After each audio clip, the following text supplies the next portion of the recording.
नमस्कार मित्रांनो, स्वागत आहे आपल्या आजच्या ब्लॉगमध्ये। आजच्या या ब्लॉगमध्ये तुम्ही जो समोर हा केळीचा गड बघत आहात तो आम्ही यापूर्वीच्या ब्लॉगमध्ये उतरला होता आणि त्याला पूर्णपणे नैसर्गिक पद्धतीने पिकवलेला आहे। तुम्ही बघू शकता की हे पूर्णपणे नैसर्गिक पद्धतीने पिकलेली केळी आहेत आणि ही खूप छान पद्धतीने पिकली आहे आणि ही खूप पौष्टिक पण आहे, कारण की याला आपण कोणत्याही केमिकलमध्ये पिकवलं नाही।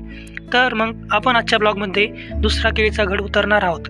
चला तर मग चलूया। त्यासाठी आपल्याला फक्त एक असा विळा आणि ते केळी आणण्यासाठी कॅरेट वगैरे पाहिजेत किंवा घमिलं काही पण चालू शकतं। चला मग चलूया।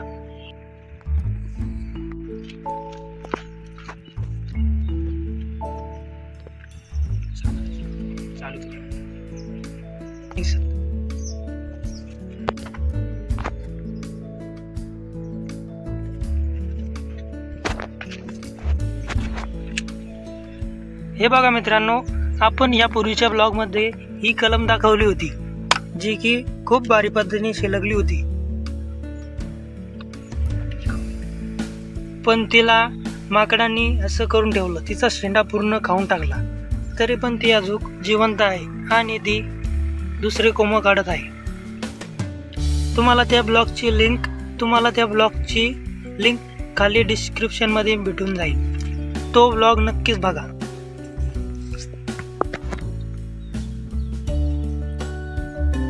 हे बघा मित्रांनो, मकर संक्रांत आहे आणि त्याच्या मोक्यावर आमच्याकडे बोरं पण आहेत।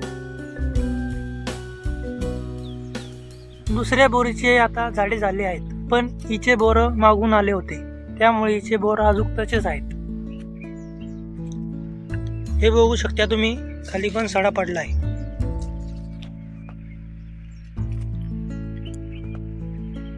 हे बघा मित्रांनो, हा पपाया पण पिकत आला आहे।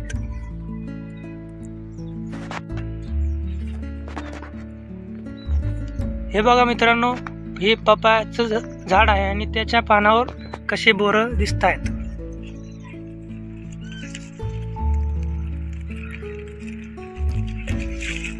हे बघा। A few moments later. चला तर मित्रांनो, आपण आता केळी जवळ आलो आहोत। तुम्ही बघू शकता की ही केळी आता उतरण्यासाठी तयार आहेत, म्हणजे हा गड आता उतरण्यासाठी तयार आहे। आपण यापूर्वीच्या ब्लॉगमध्ये केळी दुसऱ्या पद्धतीने उतरली होती, आता आपण हिला वेगळ्याच पद्धतीने उतरणार आहोत। तर मग हा व्हिडिओ पूर्ण बघा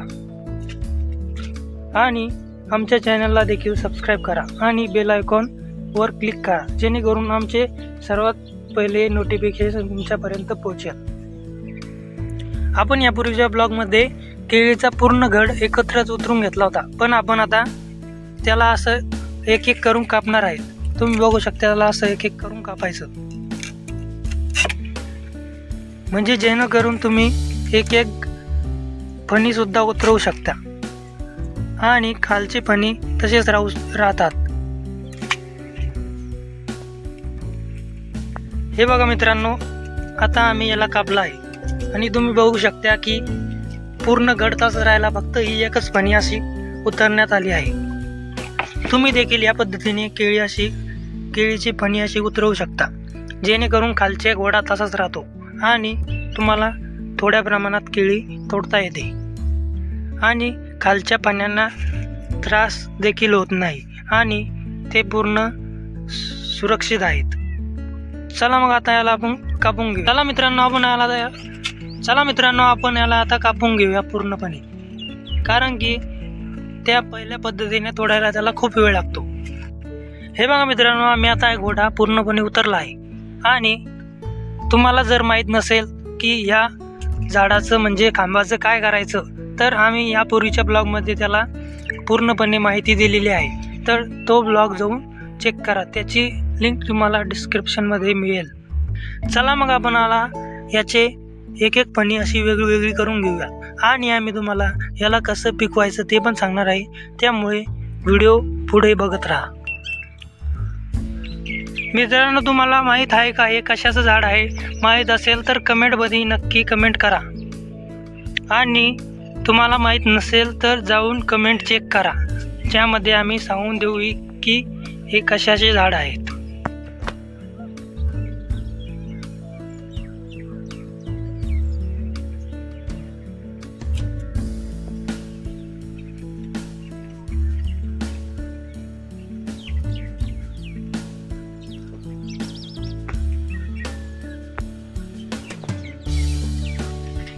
हे बघा मित्रांनो, आम्ही याला वजन झेपत नव्हतं, त्यामुळे याला खालून असं सपोर्ट दिला होता. कारण की या घोड्याचं वजन जवळजवळ 20-30 किलो आहे.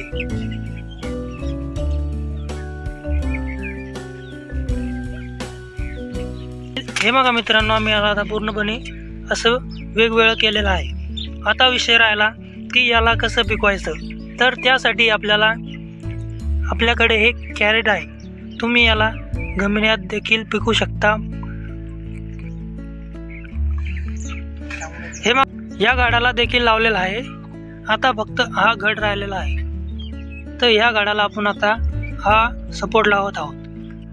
बघूयात की तो सपोर्ट कसा लावायचा. हे बघा मित्रांनो, याला आम्ही आता सपोर्ट लावला आहे, ज्यामुळे वारं वावदन आलं तरी हे पडणार नाही. तुम्ही सोशल मीडियावर बघितलं असेल की केळीचे झाडे हे खूप नाजूक असतात, वारं वावदन आलं तरी पडतात. त्यासाठी हे लावणं आवश्यक आहे. हे बघा मित्रांनो, पिकण्यासाठी काही नाही करायचं, फक्त एक पोतं टाकायचं आणि त्याच्यात हे संची अशी ठेवून द्यायची.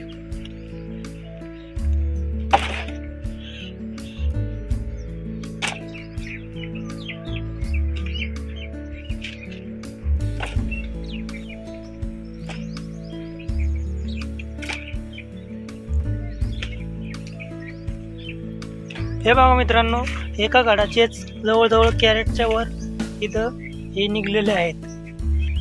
हे बघा मित्रांनो, याला फक्त आता वरून एक पोतं टाकून द्यायचं आणि याला एक सुरक्षित जागेवर ठेवून द्यायचं आणि हे आपण सुरुवातीला दाखवल्याप्रमाणे पिकतील.